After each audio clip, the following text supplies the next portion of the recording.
She was a judge. He was a secret. Their marriage became a murder trial watched by the world. They were Mississippi's power couple, Judge Rhonelle Baptiste, the youngest black woman ever appointed to the state superior court, and her refined, soft-spoken husband, Kaelonn Ducre. Their wedding photos adorned the front pages and courtroom gossip alike, two silhouettes in love, kissed by success and swathed in mystery. She was known for her steel gaze and razor-sharp rulings. He was known for being the man who somehow tamed her. Together, they were untouchable. Or so it seemed. But behind the wrought iron gates of their Jackson estate, the perfect image masked something unspeakable. 7 weeks after saying I do, Kaelonn's mutilated remains were discovered scattered between a blood-soaked bathtub and a backyard smoker, his flesh charred, his genitals pulverized in a kitchen blender. The woman once hailed as a symbol of justice now stood drenched in his blood, calmly flipping through their wedding album. This wasn't just a murder. It was a performance. A reckoning. As in Hereditary, where Toni Collette whispers with breaking terror, I never wanted to be your mother, this case forces us to confront a deeper horror. What happens when the roles we're assigned, wife, husband, truth-teller, protector, become a mask too heavy to hold? What happens when the one person you trust most is the one who built their love on a lie?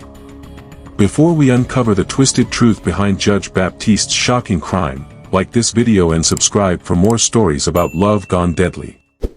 From the moment Rhonelle Baptiste first graced the Mississippi State Superior Court bench, it was clear she wasn't just passing through the halls of justice, she was rewriting its legacy. At only 35, she carried herself with the quiet authority of someone born to wear the robe. Raised by a single mother in Biloxi, Rhonelle had clawed her way through every corridor of power, from top of her class at Spelman College to Harvard Law. She worked twice as hard, spoke half as much, and walked like the ground belonged to her. By the time of her appointment, Rhonelle had already made a name prosecuting high-profile financial fraud, delivering ironclad convictions with surgical precision. She was nicknamed the guillotine by courtroom regulars, not because she was cruel, but because when she dropped her verdicts, they were swift, clean, and final.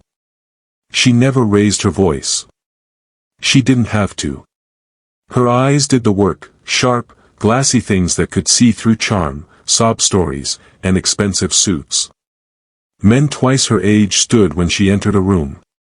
Senators sought her out for endorsements. Black girls from the Delta recited her name like scripture. By the time she bought her white brick colonial in Northeast Jackson, fitted with mahogany floors, a sunroom for reading, and a walk-in wine cellar, she had earned the kind of life people write think pieces about. She was #goals, #black excellence, and #unapologetic all rolled into one. And then came Kaelonn. If Rhonelle was a steel blade, Kaelonn Ducre was smoke. He seemed to glide into her life one summer evening at a bourbon tasting downtown, just a week after she'd wrapped a harrowing child sex trafficking case. He wasn't the type to approach her loudly, no flashy pickup lines, no empty flattery. He simply stood next to her at the bar, glanced at her glass, and said in a low, velvet tone, "Basil Hayden's. You strike me more like a Booker's woman." She smiled, her real smile, the one that didn't show up in court. Kaelonn was a fragrance executive with a French Creole lineage, born in Lafayette but raised between Baton Rouge and Atlanta. He had the kind of voice you wanted to bottle. Deep, calm, knowing. His style was deliberate, cufflinks, silk pocket squares, shoes that always smelled of cedar. He spoke about scent as art, as mood, as memory. He sent Rhonelle a new perfume every Monday during their first month of dating, each with a handwritten note describing the emotion it was meant to evoke. Elegy on skin. Storm in spring. Love after the funeral. She had never met anyone like him. He was comfortable in her silence. He didn't flinch when she talked about prison reform or her long, lonely grind to the top. He listened. He lingered. He made her laugh, the way she hadn't laughed since law school, deep belly laughter that made her feel like a girl again. Their romance moved like lightning. Just 6 months after their first kiss, they stood together at a private courthouse ceremony, the same one she presided over 1,000 times. This time, though, the bench belonged to someone else. The air smelled of jasmine and white roses. Her mother cried softly. His best friend played Coltrane. Rhonelle wore cream silk instead of white, symbolic, she said, of a woman who had lived, who had fought for her joy. Their first kiss as husband and wife was captured by a staffer's iPhone camera, right in front of the same bench where she had once handed a 120-year sentence to a serial rapist. The image rocketed across the internet. The judge and the gentleman. Love on the bench. Mississippi's royal couple. No one knew much about Kaelonn, and that was part of the allure. Where had he come from? How had he won her heart? Was he as strong as she was? Was he dangerous enough to handle a woman who could break a man with a verdict? These were the questions people whispered at fundraisers and bar association galas. To the public, it didn't matter. They were perfect. She was the woman who had it all, power, purpose, poise, and now, love. But perfection has a sound. A soft hum. A subtle crack beneath polished surfaces. And inside their pristine Jackson home, something had already begun to rot. In every love story, there's a moment when one person pauses just briefly wondering if they've truly seen the other. That moment came for Judge Rhonelle Baptiste late one rainy Thursday, as her husband, Kaelonn, stood motionless in their living room, watching a medical drama unfold on TV. It was a scene she barely registered, a patient flatlining, nurses screaming, a doctor jabbing a needle into a chest cavity. But Kaelonn's reaction was visceral. He didn't wince, he unraveled. He shot up from the couch, hands trembling, jaw clenched, and disappeared into the kitchen. When she followed, concerned, he brushed it off with a stiff smile. Just don't like needles. You know that. But she didn't know that. He'd never said it before.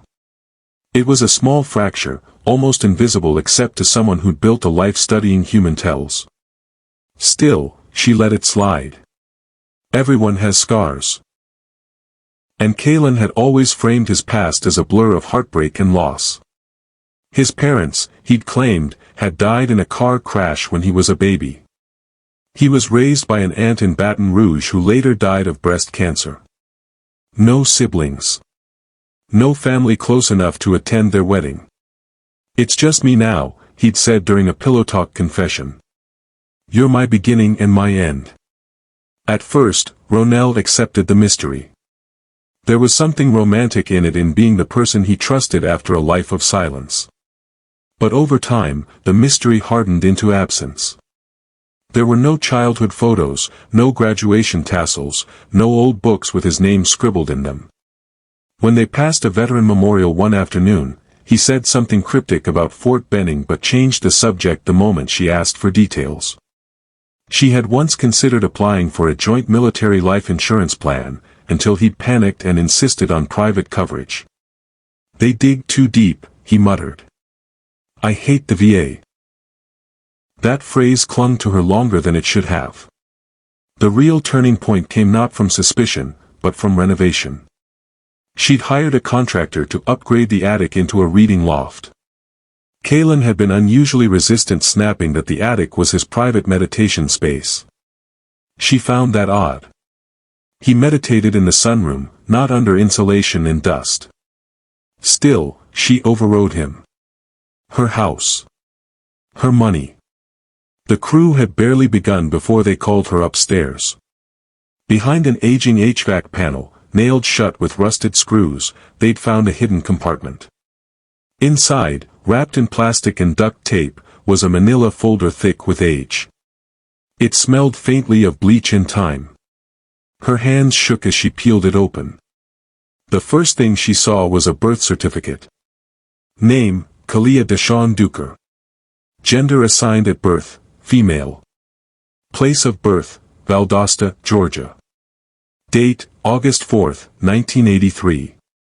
Next came medical records. Dozens of them. Charts, doctor notes, psychiatric evaluations. At age 19, Kaelonn had undergone full sex reassignment surgery. One file bore the red stamp, Confidential Mount Read Gender Clinic. There were details of hormone therapy, psychiatric evaluations, and a diagnosis, severe gender dysphoria. History of aggressive outbursts tied to reproductive fixation. The words blurred in her vision. Another folder sealed with twine revealed institutional records. Juvenile psychiatric hold from ages 13 to 16. Notes referenced incidents of self-harm, rage episodes, and obsession with pregnancy.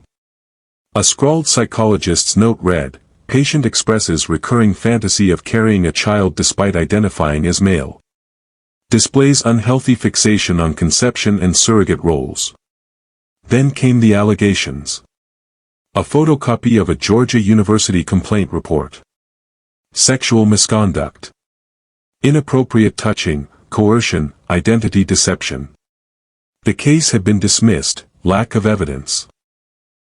But another document showed a civil settlement for $42,000, paid to an unnamed accuser 2 years later. Finally, tucked in the back, was a selective service registration. It looked authentic, until she flipped it over and found a second version underneath, with a different signature. The forgery was clumsy. Almost deliberate. Rhonelle stared at the pile, her breath caught in her throat. Her husband was not who he claimed to be. He wasn't just a mystery man with a tragic past. He was a person who had buried themselves so deeply that even the truth had suffocated. She thought about the perfume notes. The poetry. The late nights spent watching her sleep. She thought about the way he had touched her like he was memorizing terrain. She thought about his reluctance to be intimate, his claim of religious vows and discipline before passion. Lies. All of it. But beneath the rage and confusion, something colder emerged.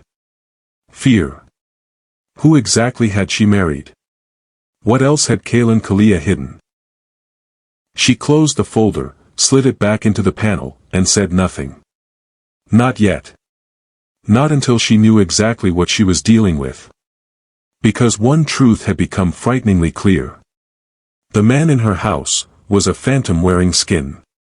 And as she descended the attic stairs, the words from the others whispered across her memory like a shiver. Sometimes the world of the dead gets mixed up with the world of the living. Rhonelle Baptiste did not fall apart. That wasn't in her nature. No trembling sobs, no panicked calls to girlfriends. Instead, she retreated to her study with a glass of bourbon and the manila folder spread across her mahogany desk like a war map. Her hands were steady as she logged into her court's encrypted system, one only senior judges could access. She didn't just want answers. She wanted evidence. The deeper she dug, the more grotesque the truth became. She traced his aliases across states: Rhonelle Ducre, Kaelonn Ducre, even a.k. Deshawn used in a small-town Georgia church registry. She found sealed complaints tied to counseling centers and whispered notes in psychiatric case files that should have never been visible to the public. But she had clearance. She was a judge. One flagged query after another filled her screen, revealing fragments of a person who had spent 2 decades scrubbing their identity with bleach and lies. There was no record of military service. No tax returns before 2011. A string of prepaid phones and expired burner emails connected to message boards about gender trauma, violent fantasies, and religious self-reconstruction. There was a disturbing Reddit thread long deleted but cached where someone matching Kaelonn's writing style described women as vessels and judges of God's wrath who would never accept what they don't understand. Rhonelle read every word like scripture. And then she made a decision, not as a wife, but as a judge, as a woman, and as someone who had been deceived on the deepest possible level.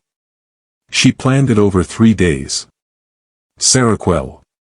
Enough to sedate a man his size for hours. She had a prescription from an old bout of insomnia, unused and potent. She crushed it into powder and stirred it into a rich red wine, his favorite, the same one they'd toasted on their wedding night. She set the lighting low. Jazz hummed through the walls. She wore silk, even smiled, playing the part one last time. He drank greedily. Within 30 minutes, his eyes fluttered, his speech slurred. She led him gently to the bed, unbuttoning his shirt with reverent fingers. As he collapsed into the mattress, she fastened the padded cuffs she'd bought discreetly online. A little too easy. A little too trusting. By the time Kaelonn stirred again, his arms and ankles were bound to the bedposts, his body limp, exposed, and helpless. She sat in a chair beside him. Recorder in hand. Cold. Composed. "Kaelonn," she said softly, like a judge reading charges to a defendant. "Or should I say, Kalia?" His eyes shot open. Panic twisted across his face. "Rhonelle, what the hell, what are you doing?" "You tell me," she said, pressing the record button. "Start from the beginning. No lies. Or I send everything I've found to the State Bar, the FBI, and your fake perfume company's shareholders. And believe me, none of them will be gentle." He squirmed, face flushed with drugged confusion and rage. "You don't understand," he gasped. "I am Kaelonn. I am the man you married." "No," she snapped. "You're a fraud. A sexual predator with a forged identity and a sealed past full of filth." "It was love," he croaked. "I loved you. I gave you everything. You wouldn't have looked twice at me if you knew if you knew the truth. That's not love. That's entrapment." He laughed then. A bitter, broken sound. "You think you're better than me? Just because you wear a robe and a gavel? You think all this makes you pure?" He pulled against the cuffs, veins popping. "You're just a pretty judge in drag, a high-class bitch playing God in court and whore at home." Something snapped. The house on Wild Magnolia Lane had never known chaos. Every line of its architecture was symmetry, control, wealth made quiet. Rhonelle Baptiste had built her sanctuary with precision, a home that mirrored the same order she enforced from the bench. But on the night of Kaelonn Ducre's death, that symmetry cracked. Inside those walls, something ancient and brutal took hold. Rhonelle moved like a woman under divine instruction. Not manic. Not frenzied. She didn't cry or tremble. She prayed. Bible verses flowed from her lips, whispered in rhythm to the scrape of steel. "Be not deceived, God is not mocked." Her voice didn't shake. She stood over her husband's naked, cuffed body, silhouetted by the soft glow of their bedroom chandelier, and opened the straight razor.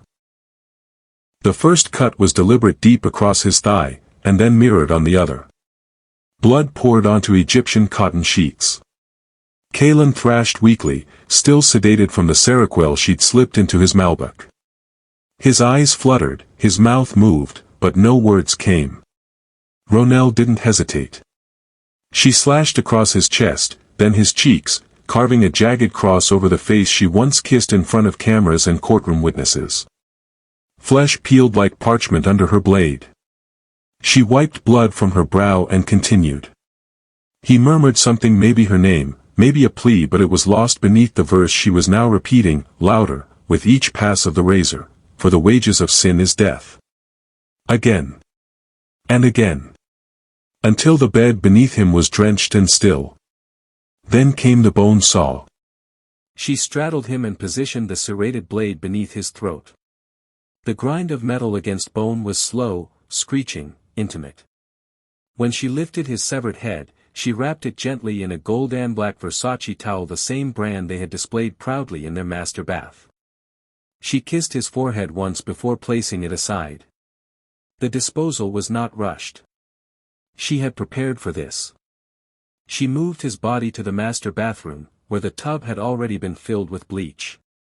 She boiled his legs and arms, watching the skin bubble away from bone like meat in broth. She sectioned his torso and stored the pieces in labeled bins: upper left ribcage, pelvic section, miscellaneous tissue. On the granite countertop, she arranged his fingers like chess pieces before sweeping them into a trash bag. She paused only to refill the bleach. Out back, in the brick smoker beside the garden, she laid out his heart. Next to it, she placed a rack of ribs they had marinated days before. She added his knuckles as garnish, watching them blacken and curl like twigs. The smell was unbearable, sweet, acrid, metallic, but she didn't gag. She adjusted the temperature, added wood chips, and shut the lid. His genitals she treated like refuse. She dropped them into the NutriBullet, added vinegar and a cube of frozen spinach, and blended until the blades jammed. The result was a pulpy, graying sludge. She poured it into the sink and ran scalding water until the last bit of him was swallowed by the drain. At her desk in the home office, she labeled a silver USB drive Exhibits at Z. On it were hours of voice memos recorded in her calm, clinical tone, detailing the interrogation, the mutilation, and every theological justification for her acts. She backed it up to her cloud account, emailed a copy to herself, and placed the drive beside her wedding ring. Outside, the smoke thickened. A neighbor 2 doors down, walking her terrier, caught the scent drifting over the hedges. It smelled like barbecue, she told the 911 dispatcher. But not the good kind. Something's burning over there. Something wrong. Jackson PD arrived minutes later. They kicked in the front door when no one answered, guns drawn, and were met with silence. The foyer floor was streaked with drying blood.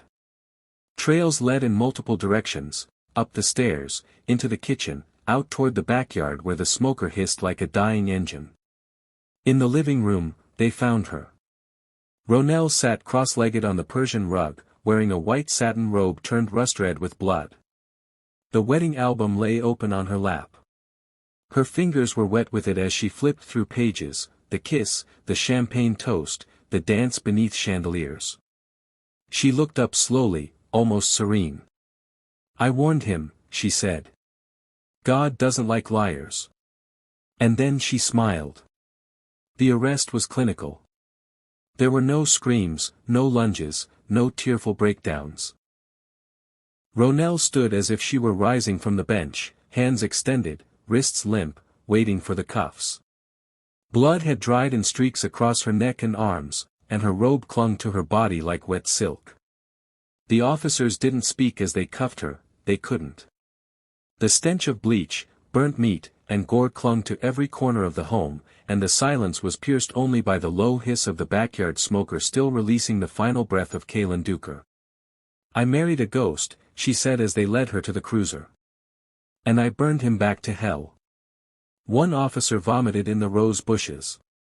Another had to sit on the front steps, head between his knees. In the weeks that followed, 5 would quietly request trauma counseling. One took early retirement. But the world didn't pause to heal. The world ignited. Within hours, leaked photos of the crime scene appeared on fringe message boards. Kaelonn's severed hand lying in a Versace towel, the blood-slicked NutriBullet in the sink, the stainless steel smoker with ash still drifting into the dusk. News outlets swarmed the neighborhood before dawn. The headlines were nuclear: Judge murders trans husband in biblical bloodbath. By morning, Rhonelle Baptiste was no longer a rising legal star, she was America's deepest fracture exposed. The nation split. LGBTQ+ advocacy groups, stunned and grief-stricken, demanded federal hate crime charges. Candlelight vigils sprang up in New York, Atlanta, Seattle.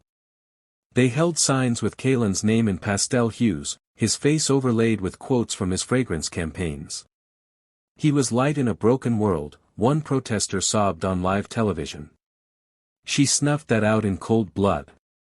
But across the divide, something darker surged.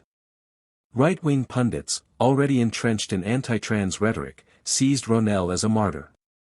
They flooded social media with slogans: "She didn't snap, she woke up." #Baptiste was right trended globally. A senator from Alabama called her a patriot pushed past the brink. One fringe pastor in Texas held a televised sermon calling the murder an act of holy correction. Outside the courthouse, Protest lines formed overnight, one side draped in rainbow flags and portraits of Kaelonn, the other waving Bibles and banners that read "Truth is not a crime." Rhonelle watched it all from her holding cell, silent and still. When her court-appointed attorney arrived, she dismissed him with a single sentence, "I'll speak for myself." It wasn't pride. It was strategy. She knew how trials worked. She knew juries. She knew the public needed a villain or a voice.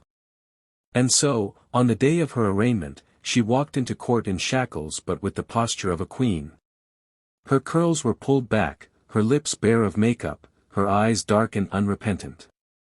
She stood at the defense table, ignored the cameras, and spoke directly to the judge. "I was raped by a lie," she said, her voice clear and composed. "He infiltrated my home, my body, and my future under a false identity. That is not love. That is not consent. That is gender-based terrorism. That is psychological violation. And I did what any woman who's ever been violated dreams of doing, I took back my power." The courtroom gasped. The prosecution arrived armed to the teeth. They projected images of Kaelonn's dismembered body onto giant monitors. Each frame more grotesque than the last, his face carved open, a pinky finger scorched black, genitals pulverized and labeled in plastic evidence bags.